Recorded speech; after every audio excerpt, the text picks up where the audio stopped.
ನವರಾತ್ರಿಯ 9ನೆಯ ದಿನ ಸಿದ್ಧಿದಾತ್ರಿ ಮಹಿಮೆ.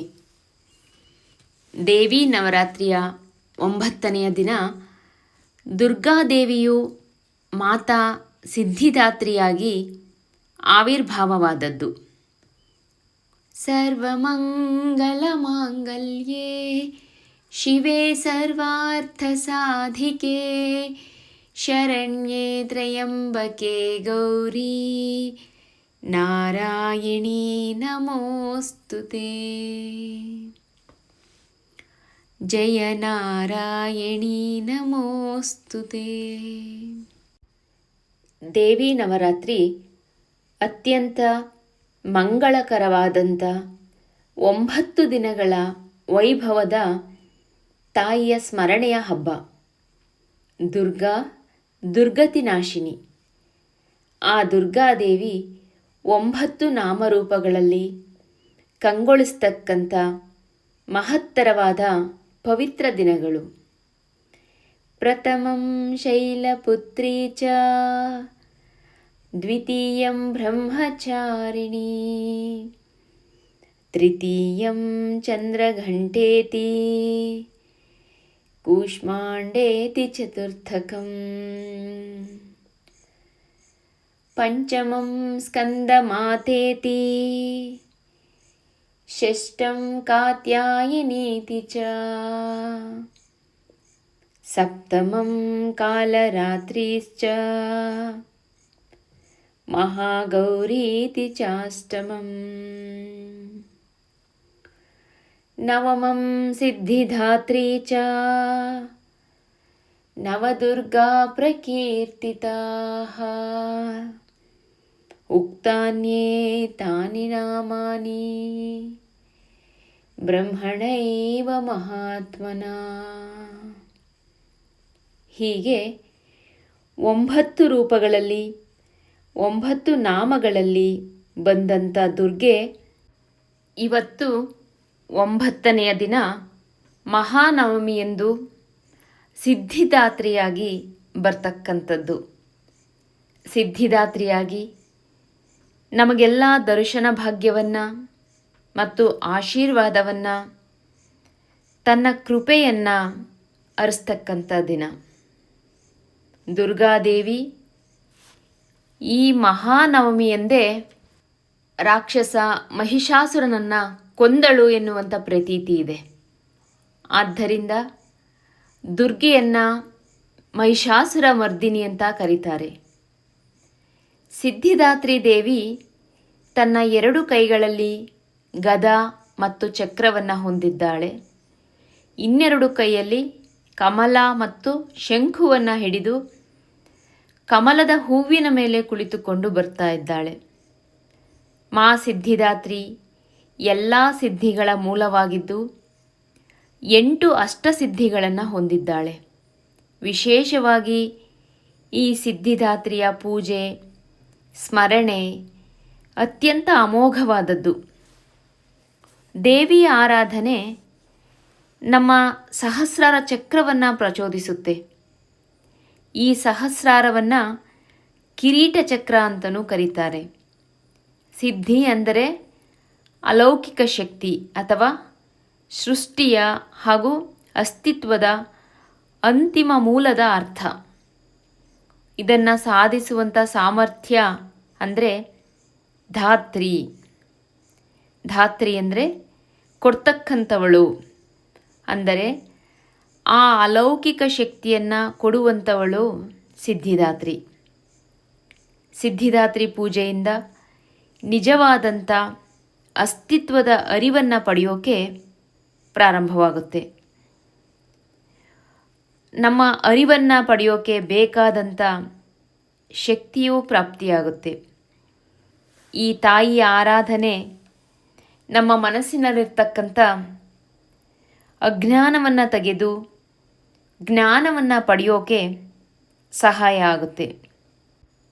8 ಸಿದ್ಧಿಗಳು ಅಂದರೆ ಅಷ್ಟಸಿದ್ಧಿಗಳು ಅಣಿಮ, ಮಹಿಮ, ಗರಿಮ, ಲಘಿಮ, ಪ್ರಾಪ್ತಿ, ಪ್ರಾಕಾಮ್ಯ, ಇಷಿತ್ವ, ಮತ್ತು ವಶಿತ್ವ ಸಿದ್ಧಿ ಇವು ಅಷ್ಟಸಿದ್ಧಿಗಳು.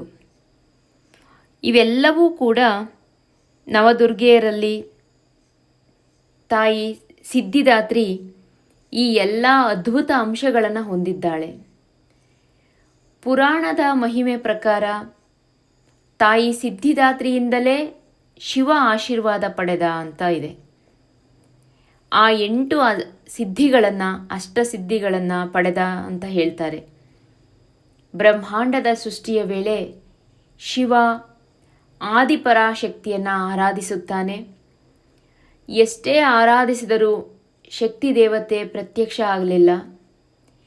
ಆ ನಂತರ ಆ ಶಕ್ತಿ ದೇವತೆ ಆ ದುರ್ಗೆ ಶಿವನ ಎಡಭಾಗದಲ್ಲಿ ಅರ್ಧ ಭಾಗದಲ್ಲಿ ಕಾಣಿಸ್ಕೊಳ್ತಾಳೆ. ಆವಾಗಿನಿಂದ ಶಿವನನ್ನು ಅರ್ಧನಾರೀಶ್ವರ ಅಂತ ಕರೀತಕ್ಕಂಥದ್ದು. ಹೀಗೆ ಆ ಸಿದ್ಧಿದಾತ್ರಿಯನ್ನು ಸ್ಮರಣೆ ಮಾಡೋದ್ರಿಂದ ತಾಯಿ ವಿಶೇಷವಾದಂಥ ಅನುಗ್ರಹವನ್ನು ನೀಡಿ ನಮ್ಮ ಜ್ಞಾನವನ್ನು ಹೆಚ್ಚಿಸಿ ನಮ್ಮ ಎಲ್ಲ ರೀತಿಯ ಕಷ್ಟಗಳನ್ನು ತಾಪತ್ರಯಗಳನ್ನು ನೀಗಿಸ್ತಾಳೆ ಅನ್ನೋದರಲ್ಲಿ ಯಾವ ಸಂಶಯವೂ ಇಲ್ಲ. ಇಡೀ ಬ್ರಹ್ಮಾಂಡ ಸಂಪೂರ್ಣವಾಗಿ ಕತ್ತಲೆಯಿಂದ ತುಂಬಿದ್ದಂಥ ಆ ಬೃಹತ್ ಶೂನ್ಯವಾಗಿದ್ದಂಥ ಸಮಯದಲ್ಲಿ ಪ್ರಪಂಚದ ಯಾವುದೇ ಸೂಚನೆಗಳು ಎಲ್ಲಿಯೂ ಇರಲಿಲ್ಲ. ಆದರೆ ಆ ನಂತರ ಯಾವಾಗಲೂ ಅಸ್ತಿತ್ವದಲ್ಲಿರ್ತಕ್ಕಂಥ ದೈವಿಕ ಬೆಳಕಿನ ಕಿರಣ ಎಲ್ಲೆಡೆ ಹರಡಿತು. ಶೂನ್ಯದ ಪ್ರತಿಯೊಂದು ಮೂಲೆಯನ್ನು ಬೆಳಗಿಸಿತು. ಈ ಬೆಳಕು ನಿರಾಕಾರವಾಗಿತ್ತು. ಇದ್ದಕ್ಕಿದ್ದ ಹಾಗೆ ಅದು ಒಂದು ನಿರ್ದಿಷ್ಟ ಗಾತ್ರವನ್ನು ತಗೊಳ್ಳೋಕ್ಕೆ ಪ್ರಾರಂಭ ಮಾಡ್ತು. ಕೊನೆಗೆ ಅದು ಮಹಾಶಕ್ತಿ ದೇವಿಯೇ ಹೊರತು ಬೇರೆ ಯಾರೂ ಅಲ್ಲ. ಅದಕ್ಕೆ ಅದು ದೈವಿಕ ಮಹಿಳೆಯಂತೆ ಕಾಣಿಸ್ತಾ ಇದೆ ಅಂತ ಎಲ್ಲರಿಗೂ ಅರ್ಥ ಆಯಿತು. ಪರಮದೇವಿ ಹೊರಬಂದು ತ್ರಿಮೂರ್ತಿಗಳಾದ ಬ್ರಹ್ಮ, ವಿಷ್ಣು, ಮಹೇಶ್ವರರಿಗೆ ಜನ್ಮ ನೀಡ್ತಾಳೆ. ಜಗತ್ತಿನಲ್ಲಿ ತಮ್ಮ ಕರ್ತವ್ಯವನ್ನು ನಿರ್ವಹಿಸಬೇಕು ಮತ್ತು ಅವರ ಪಾತ್ರವನ್ನು ಜಗತ್ತಿಗೆ ಅರ್ಥೈಸಿಸಬೇಕು ಅಂತ ಆಲೋಚಿಸುತ್ತಾ ತ್ರಿಮೂರ್ತಿಗಳಿಗೆ ಸಲಹೆ ನೀಡ್ತಾಳೆ. ಮಹಾಶಕ್ತಿ ದೇವಿಯ ಮಾತಿನಂತೆ ಪ್ರವರ್ತಿಸುತ್ತಾ ಈ ಬ್ರಹ್ಮ, ವಿಷ್ಣು, ಮಹೇಶ್ವರರು ಸಮುದ್ರದ ಬಂಡೆಯ ಮೇಲೆ ಕುಳಿತುಕೊಂಡು ಅನೇಕ ವರ್ಷಗಳ ಕಾಲ ತಪಸ್ಸನ್ನು ಮಾಡ್ತಾರೆ. ಆ ನಂತರ ಪ್ರಸನ್ನಳಾದಂತಹ ದೇವಿ ದುರ್ಗೆ ಸಿದ್ಧಿದಾತ್ರಿಯ ರೂಪದಲ್ಲಿ ಅವರ ಮುಂದೆ ಕಾಣಿಸ್ಕೊಳ್ತಾಳೆ. ಅವಳು ಅವರಿಗೆ ಅವರ ಹೆಂಡತಿಯರನ್ನು ದಯಪಾಲಿಸ್ತಾಳೆ. ತಾಯಿ ಸಿದ್ಧಿದಾತ್ರಿ ಲಕ್ಷ್ಮಿಯನ್ನು ಸೃಷ್ಟಿಸ್ತಾಳೆ. ಸರಸ್ವತಿಯನ್ನು ಮತ್ತು ಪಾರ್ವತಿಯನ್ನು ಕ್ರಮವಾಗಿ ವಿಷ್ಣು, ಬ್ರಹ್ಮ ಮತ್ತು ಮಹೇಶ್ವರರಿಗೆ ನೀಡ್ತಾಳೆ. ದೇವಿ ಸಿದ್ಧಿದಾತ್ರಿ ಬ್ರಹ್ಮನಿಗೆ ಪ್ರಪಂಚಗಳ ಸೃಷ್ಟಿಕರ್ತನ ಪಾತ್ರವನ್ನು, ವಿಷ್ಣುವಿಗೆ ಅದರ ಜೀವಿಗಳನ್ನು ಸಂರಕ್ಷಿಸುವಂತಹ ಪಾತ್ರವನ್ನು, ಶಿವನಿಗೆ ಸಮಯ ಬಂದಾಗ ಲೋಕನಾಶ ಮಾಡ್ತಕ್ಕಂಥ ಪಾತ್ರವನ್ನು ವಹಿಸಿಕೊಡ್ತಾಳೆ. ಅವರವರ ಅಧಿಕಾರಗಳು ಆಯಾ ಪತ್ನಿಯ ರೂಪದಲ್ಲಿರ್ತಕ್ಕಂಥದ್ದು. ಆದ್ದರಿಂದಲೇ ಬ್ರಹ್ಮನ ಶಕ್ತಿಯನ್ನು ಬ್ರಹ್ಮಾಣಿ ಎಂದು, ಶಿವನ ಶಕ್ತಿಯನ್ನು ಪರಮೇಶ್ವರಿ ಎಂದು ಹಾಗೂ ವಿಷ್ಣುವಿನ ಶಕ್ತಿಯನ್ನು ವೈಷ್ಣವಿ ಎಂದು ಕರೆದು ಆ ಶಕ್ತಿಗಳೇ ಅವರ ಪತ್ನಿಯರಾಗಿರ್ತಕ್ಕಂಥದ್ದು. ಈ ಶಕ್ತಿಗಳೇ ಬ್ರಹ್ಮ, ವಿಷ್ಣು, ಮಹೇಶ್ವರರು ತಮ್ಮ ಕಾರ್ಯನಿರ್ವಹಿಸೋದಕ್ಕೆ ಸಹಾಯ ಆಗುವಂಥದ್ದು. ದೇವಿ ಹೀಗೆ ಅವರಿಗೆ ದೈವಿಕವಾದಂಥ ಅದ್ಭುತ ಶಕ್ತಿಗಳನ್ನು ಒದಗಿಸಿದ ನಂತರ ಅವರ ಕರ್ತವ್ಯವನ್ನು ನಿರ್ವಹಿಸಲು ಸಹಾಯ ಆಗೋದಕ್ಕೋಸ್ಕರ ಅಣಿಮ, ಮಹಿಮ, ಗರಿಮ, ಲಗಿಮ, ಪ್ರಾಪ್ತಿ, ಪ್ರಾಕಾಮ್ಯ, ಇಷಿತ್ವ ಮತ್ತು ವಶಿತ್ವ ಎಂಬ 8 ಅಲೌಕಿಕ ಶಕ್ತಿಗಳನ್ನು ದಯಪಾಲಿಸುತ್ತಾಳೆ. ಅವಳೇ ಸಿದ್ಧಿದಾತ್ರಿ. ಹೀಗೆ ತಾಯಿ ಅವರಿಗೆ 9 ನಿಧಿಗಳು ಮತ್ತು ಅಲೌಕಿಕ ಶಕ್ತಿಗಳನ್ನು ನೀಡಿ ಪ್ರಪಂಚದ ಸೃಷ್ಟಿ, ಸ್ಥಿತಿ, ಲಯಕ್ಕೆ ಅವರನ್ನು ನೇಮಿಸ್ತಾಳೆ. ಈ ರೂಪದಲ್ಲಿ ದುರ್ಗಾ ಕಮಲದ ಮೇಲೆ ಕುಳಿತುಕೊಂಡು 4 ತೋಳುಗಳನ್ನು ಹೊಂದಿದ್ದಾಳೆ. ಸಿದ್ಧಿದಾತ್ರಿ ಕಮಲ, ಗದೆ, ಶಂಖ, ಚಕ್ರವನ್ನು ಹಿಡಿದಿದ್ದಾಳೆ.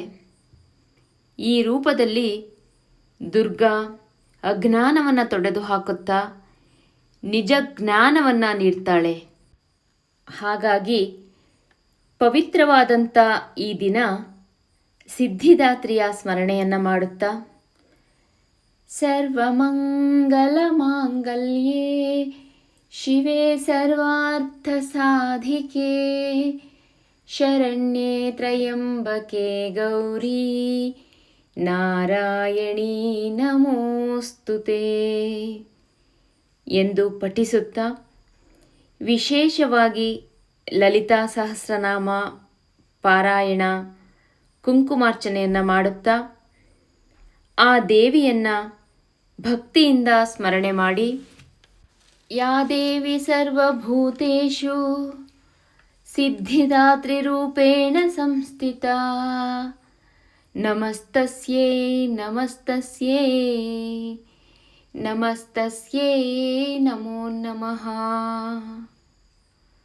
ಎಂದು ಪ್ರಾರ್ಥನೆ ಮಾಡುವಂಥದ್ದು ಅತ್ಯಂತ ಶ್ರೇಷ್ಠವಾದಂಥದ್ದು ಮತ್ತು ನಮಗೆ ಸಕಲ ಸೌಭಾಗ್ಯಗಳನ್ನು ನೀಡ್ತಕ್ಕಂಥ ನವದುರ್ಗೆಯ 9ನೆಯ ರೂಪ ಸಿದ್ಧಿದಾತ್ರಿಯ ಚರಣಾರವಿಂದಗಳಿಗೆ ಭಕ್ತಿಪೂರ್ವಕ ಪ್ರಣಾಮಗಳನ್ನು ಸಲ್ಲಿಸುತ್ತಾ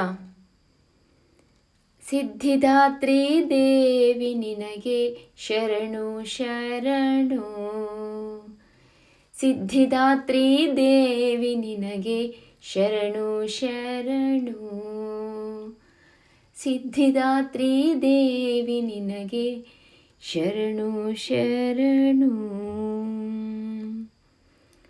ಓಂ ಶಾಂತಿ ಶಾಂತಿ ಶಾಂತಿ. ಸರ್ವಂ ಶ್ರೀ ಜಗದಂಬಾರ್ಪಣಮಸ್ತು. ಸರ್ವಂ ಶ್ರೀ ಗುರುಚರಣಾರ್ಪಣಮಸ್ತು.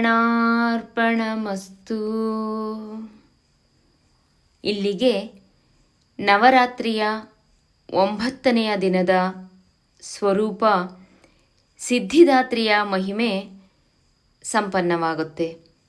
ಹಾಗೂ ನವರಾತ್ರಿಯ ನವದುರ್ಗೆಯರ ಮಹಿಮೆ ಕೂಡ ಸಂಪನ್ನವಾಗಿಸೋಣ. ಜೈ ಶ್ರೀ ದುರ್ಗಾ ಮಾತಾ.